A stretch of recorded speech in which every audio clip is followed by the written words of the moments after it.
Excusez-moi de demander votre voyage, juste pour 4 minutes rapidement.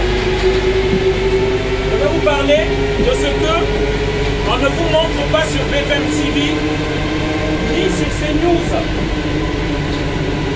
Beaucoup ne savent pas ici que l'économie de la France, de ce pays-là, dépend de l'Afrique. Je viens en parler parce que on a l'habitude de se plaindre de l'immigration. Certains vont se demander même c'est quel lien avec la France.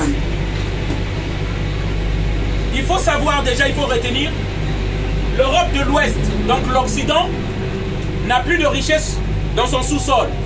La preuve, le gaz nous vient de l'Europe de l'Est. La Russie, l'Ukraine et d'Afrique. Alors, je viens vous expliquer. Les pays africains, surtout les ex-colonies africaines, les ex-colonies françaises, pardon. Depuis Charles de Gaulle, un système s'est mis en place qu'on appelle la France-Afrique. Ce système-là...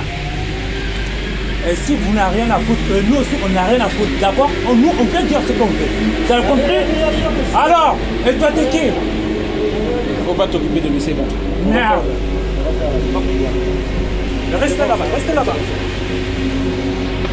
Alors, je disais donc, depuis les années 60 des indépendances, il y a un système qui s'est mis en place, qu'on appelle la France-Afrique, que Charles de Gaulle a mis en place, avec son acolyte, Jacques Foccart.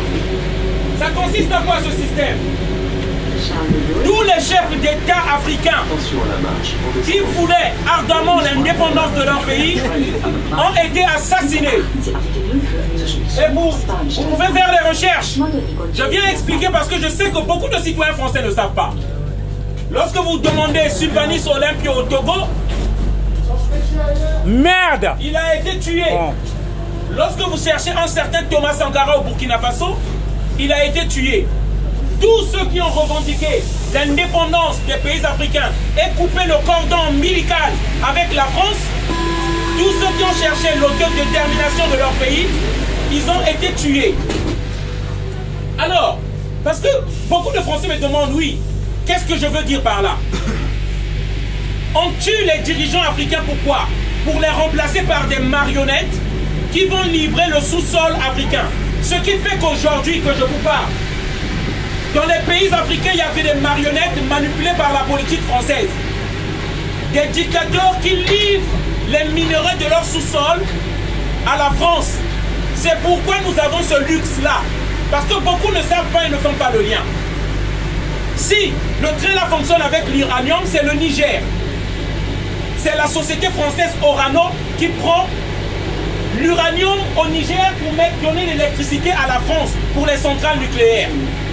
Si vous prenez chaque matin le café et le cacao, c'est la France qui installe un dictateur en enlevant un président élu par son peuple en Côte d'Ivoire, Laurent Gbagbo, pour le remplacer par une marionnette, Alassane Dramane Ouattara. Lorsque nous parlons au niveau du Gabon, on a installé une dynastie, les Bongo, qui sont au Gabon. Lesquels qui font ça? C'est chaque président français qui arrive au pouvoir, qui continue et qui perpétue ce système-là. Et alors, qu'est-ce que la jeunesse africaine a à faire d'autre? Nous quittons nos pays pour venir ici en immigration.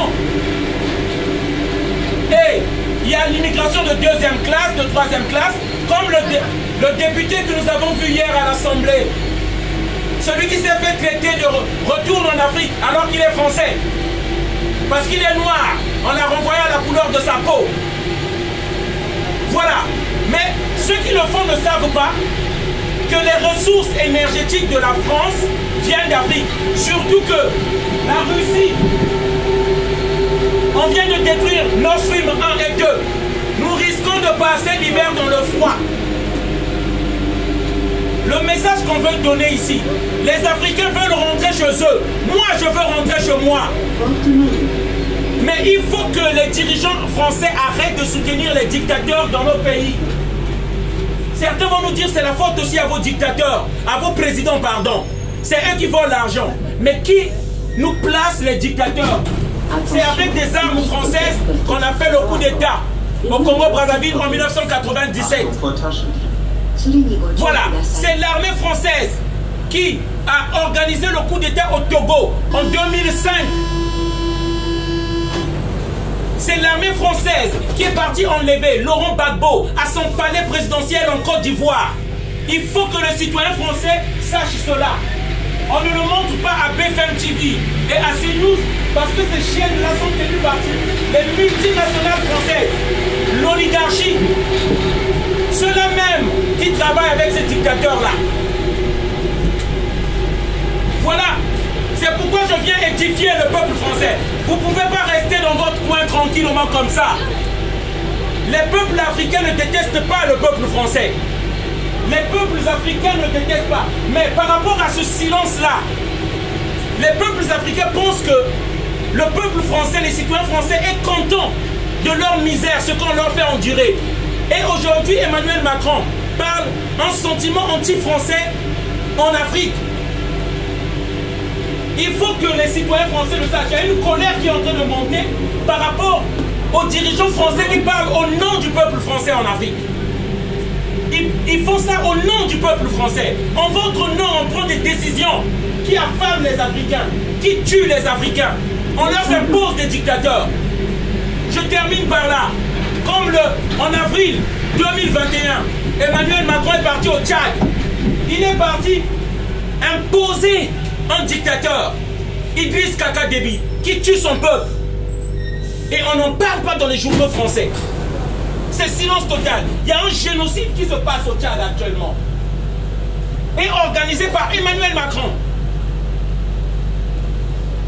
Voilà. Donc ce message-là, c'est cela qu'on fait passer de train en train pour que les gens sachent. On est fatigué de ça. Merci. Bonne journée à tous.